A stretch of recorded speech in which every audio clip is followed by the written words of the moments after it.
औज़ुबिल्लाहिमिनश्शैतानिर्रजीम बिस्मिल्लाहिर्रहमानिर्रहीम। अस्सलाम वालेकुम स्टूडेंट्स, कैसे हैं आप लोग? सब लोग ठीक हैं? हमारा टॉपिक चल रहा है जी रेजिड्यू, और उसी के सिलसिले में हमारी ये नेक्स्ट वीडियो है जिसमें हम टेक्निक नंबर 2 या केस नंबर 2 करने जा रहे हैं। और केस नंबर 2 में आपने क्या करना है कि applies to finding residues around simple pole. हमने क्या करना है, हमने सिंपल पोल के अराउंड फाइंड करना है। केस नंबर वाली वीडियो में मैंने आपको बताया था कि रेजिड्यू हम कैसे फाइंड करते हैं। तो अगर किसी को नहीं आता तो मेरी आप वीडियो जो है वो रेजिड्यू के पार्ट 1 आप देख सकते हैं। और यहाँ पे आपके पास ये टेक्निक नंबर 2 है, और टेक्निक नंबर 2 में हम सिंपल पोल फाइंड करेंगे। लास्ट वीडियो में हमने रेजिड्यूज फाइंड करने का तरीका था, उसमें हमारे पास ये 3 टेक्निक्स आ गई हैं कि हम कैसे कैसे रेजिड्यूज फाइंड कर सकते हैं। तो यहाँ पे हम सिंपल पोल को डिस्कस करें। तो यहाँ पे आपके पास अब क्या करना है, आपने B1 फाइंड करना है प्रिंसिपल पार्ट में जो कि नॉन ज़ीरो हो। ठीक है, as a Laurent series of f of z. अब हम उसका फार्मूला जो है वो फाइंड करने जा रहे हैं कि फार्मूला हम कैसे करेंगे। ठीक है, बहुत ईजी है, आप लोग ज़रा गौर से सुनिए कि आपके पास लॉरेंट सीरीज़ को आपने यूँ लिख लिया। ठीक है, लॉरेंट सीरीज़ में आपने अच्छा यहाँ पे अब आपने ये लॉरेंट सीरीज़ को लिख लिया। आपको चूँकि residue at z is equal to 0 चाहिए, तो आपने क्या करना है, n को अपने इस फार्मूले में 1 पुट कर देना है। ठीक है, क्योंकि हमें क्या चाहिए, B1 चाहिए, और रेजिड्यू हमेशा आपका B1 पे ही होता है। तो आपने जस्ट क्या करना है, यहाँ पे इसमें n की जगह आपने 1 पुट कर देना है। ठीक है, प्रिंसिपल पार्ट में। अब प्रिंसिपल पार्ट तो यहाँ पे जनरल पार्ट में आपने पुट नहीं करना, इसको एज इट इज़ रहने देना है। आपने जस्ट प्रिंसिपल पार्ट में n को 1 की इक्वली रखना है। देखिए यहाँ पे मैंने क्या लिखा है, यहाँ पे इन्फिनिटी है तो n is equal to 1 up to 1 ही करना है। ठीक है, क्योंकि हमें B1 चाहिए। अब B1 को फाइंड करने के लिए आपने 1 पुट किया। देखें B1 आ गया, z minus z not power -1 आ गया, n की जगह आपने 1 पुट कर दिया।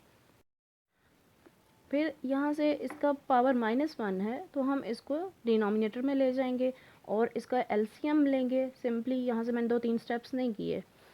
z माइनस जेड नॉट का एलसीएम लेंगे, डिनोमिनेटर है तो ये इसके साथ भी मल्टीप्लाई हो जाएगा, इसके साथ भी मल्टीप्लाई हो जाएगा और इससे कैंसिल हो जाएगा। ये आप थ्रू आउट इस सारी इक्वेशन के साथ z minus z not multiply करें, और फिर z minus is equal to z minus z not summation, ये एज इट इज़ आ गया, और B1 से आपके पास टर्म्स कैंसिल हो जाएंगी। क्यों हमने ऐसे किया, क्योंकि हमें B1 सिंगल चाहिए, हमें B1 की वैल्यू डिफाइन करने जाना है।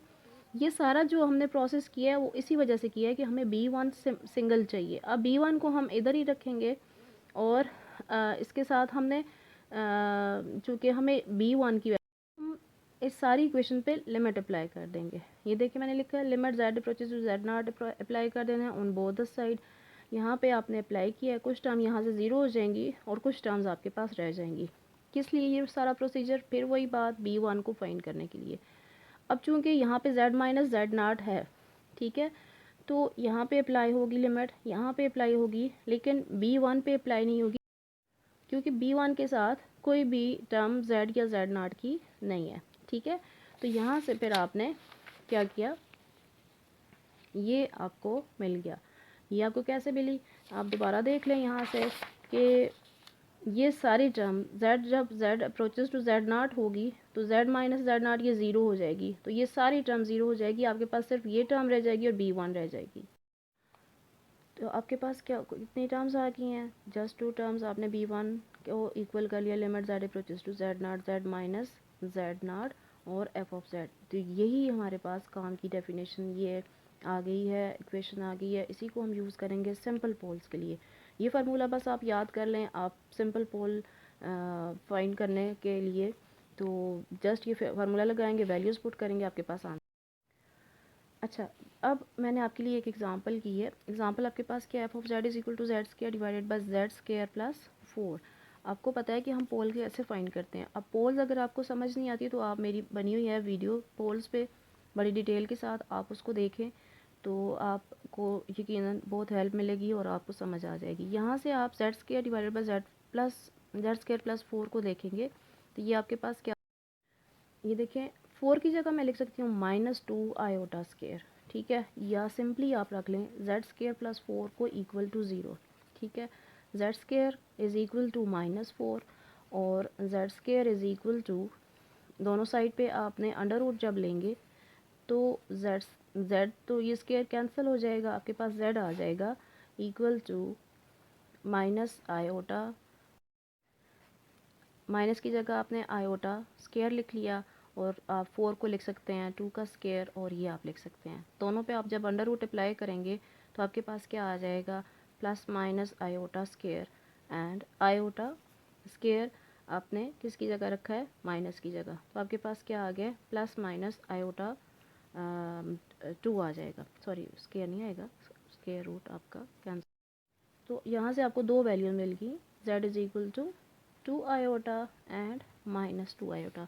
ये भी मेरा मेथड मैंने किया है आपके लिए। इस मेथड से अगर आपको समझ आती है तो ये कर सकते हैं। आपने 4 की जगह माइनस 2 आयोटा स्केयर लिख लिया। माइनस आयोटा स्केयर को जब आप दोबारा खोलेंगे तो माइनस इंटू माइनस प्लस हो जाएगा, 2 का स्केयर 4 आ जाएगा। यहाँ से आपके पास दो फैक्टर बन जाते हैं और इनको इक्वल टू 0 करेंगे तो यहाँ से सेम आपके पास वही चीज़ बन रही है, z is equal to and z is equal to minus 2 iota. ठीक है, तो ये आपके पास दो सिंपल पोल आ गए हैं। सिंपल पोल किस तरह से आए हैं आप देखें, यहाँ पे अगर इनके ऊपर कोई पावर होती तो हम ये कहते हैं कि ये आपके पास सिंपल पोल नहीं है, उनका कोई ऑर्डर होता। उसके लिए मैं आपके लिए नेक्स्ट वीडियो बनाऊंगी, आपको अच्छी तरह से उसकी समझ आ जाए। यहाँ पे अब इसकी पावर दोनों की 1 है, तो हम जिसकी पावर 1 हो, आपको पहले भी मैंने बताया पोल में डिटेल के साथ, ये ऐसे ये आपके पास सिंपल पोल होते हैं। ठीक है, तो इसको हम आगे सॉल्व करते हैं। आपने पहले ले लिया for z is equal to 2 iota, पहले एक वैल्यू के लिए लिया है। ठीक है, फार्मूला जो मैंने अभी आपको प्रूव किया है, हमने वहाँ से ऑब्टेन किया है, ये उस फार्मूले को आपने यूज़ किया, b1 is equal to this. तो यहाँ पे आपने जस्ट z की जगह 2 आयोटा पुट कर देना है। ये जो हमारे पास जो दो, पहले एक वैल्यू को आपने लेना है फिर बाद में दूसरी वैल्यू को। यहाँ से आपके पास क्या आ गया, z is equal to 2 iota. आपने जहाँ जहाँ पे z नॉट है वहाँ पे आपने 2 आयोटा पुट किया है। ठीक है, ये आपके पास फंक्शन है, अभी आपने लिया है जो फंक्शन, ये f of z is equal to z square divided by z minus 2 iota z plus 2 iota. तो जहाँ पे आपके पास तो ये आपके पास फंक्शन आ गया। ठीक है, फंक्शन आपके पास अभी जो हमने लास्ट में सॉल्व किया वो अभी आपको बताया भी है, फिर यहाँ पे भी लिख देती हूँ कि आपको समझ भी आ जाए और आप कहें कि पता नहीं ये क्या लिखा हुआ है, z माइनस 2 आयोटा। तो ये फंक्शन आपने f ऑफ z की जगह पुट कर लिया, यहाँ पे z नॉट की जगह 2 आयोटा। तो यहाँ से आपके पास क्या है, ये वैल्यूज़ कट गई और ये आ गई वैल्यू आपके पास। आपने अब लिमिट अप्लाई करनी है, z approaches to 2 iota, z जहाँ पे है वहाँ पे आपने 2 आयोटा पुट किया, आपके पास आंसर क्या आ गया, plus 4 iota square divided by 4, और आंसर आपके पास 4 सॉरी आयोटा आ गया। अब नेक्स्ट आपने इस वैल्यू के लिए करना है वही फार्मूला। अब मैं फार्मूला ये वाला नहीं लगाऊंगी, डायरेक्ट मैं इसको solve. b1 is equal to limit z approaches to minus 2 iota z minus 2 iota into z square divided by z plus 2 iota और z माइनस 2 आयोटा। यहाँ से भी अब आपके पास z माइनस इंटू माइनस ये प्लस कर देगा, तो यहाँ से आपके पास क्या आएगा, limit z approaches to minus 2 iota z plus 2 iota z square divided by z plus 2 iota और z माइनस 2 आयोटा। यहाँ से ये कैंसिल हो जाएगा, तो ये आ जाएगा आपके पास limit z approaches to minus 2 iota z square divided by z minus 2 iota. अब लिमिट अप्लाई कर दें, माइनस 2 आयोटा का square divided by minus 2 iota minus 2 iota. तो यहाँ से ये आ जाएगा स्क्वायर, ये आपके पास क्या आ जाएगा, स्क्वायर से ये प्लस हो जाएगा और आपके पास ये 2 का स्क्वायर से ये 4 आ जाएगा और आयोटा का स्क्वायर। ठीक है, यहाँ से minus 4 iota.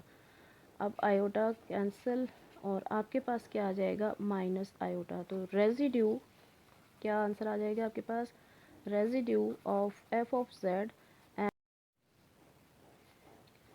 Eight -2 iota is equal to minus iota. तो ये तो थे आपके पास ये वाला क्वेश्चन जो कि आपने ये सिंपल पोल के लिए क्वेश्चन सॉल्व किया। आपके पास दो वैल्यूज़ आई थी z के लिए, तो आपने इन दोनों के लिए आपने फिर वैल्यूज़ को पुट किया और दोनों के लिए आंसर एक का आंसर आपके पास प्लस आयोटा आया और दूसरा माइनस आयोटा आ गया। ठीक है, मैंने आपके लिए एक और क्वेश्चन किया हुआ है, इस क्वेश्चन को करते हैं। ये देखिए आपके पास है cos z divided by z 4 minus 1 at z is equal to iota. आपने ये फाइंड करना है, आपने किसको सॉल्व करना है, डिनोमिनेटर को लेना है। ये आपने सॉल्व किया है z स्क्वायर माइनस 1 इसको देखिए z square minus 1 into Z square plus 1। अब z स्क्वायर माइनस 1 को तो आपको पता है, आप सिंपली लिख सकते हैं z minus 1 into Z plus 1। ये तो इजीली हो जाएगा, लेकिन यहाँ इसको जब ओपन करेंगे तो ये आप लिख सकते हैं z plus iota and z minus iota. ठीक है, तो इसको आपने सॉल्व किया, इसमें वैल्यूज़ पुट करनी है। आपने जो फार्मूला डिराइव किया उसमें वैल्यूज़ पुट कर दें। किसके लिए, z is equal to iota के लिए। यहाँ से देखें आपके पास कौन कौन सी वैल्यूज़ आई हैं, इसको देखें z plus iota, z minus iota, z square minus 1।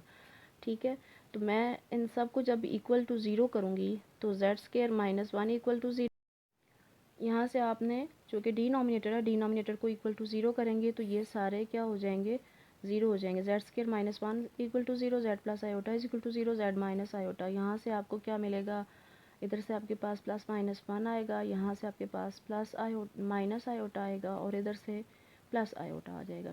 तो इनको बारी बारी आप उसी तरह से जैसे पहली एग्जांपल में हमने की है, तो यहाँ पे मैंने z is equal to iota के लिए मैंने की है, अपने फार्मूले में पुट करें z minus 1 cos z divided by z square minus 1 और z plus iota z minus iota. ठीक है, तो यहाँ से आपके पास ये कुछ टर्म्स कैंसिल हो जाएंगी। इसको मैंने ओपन करके आपके लिए खोल के लिख लिया कि आप लोग कंफ्यूज ना हो।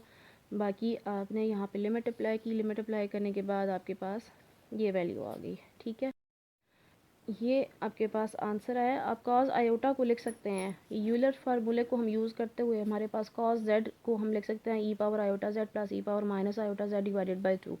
यहाँ से आपने कॉज आयोटा की वैल्यू फाइंड की, यह आया और अपने इसमें पुट किया है।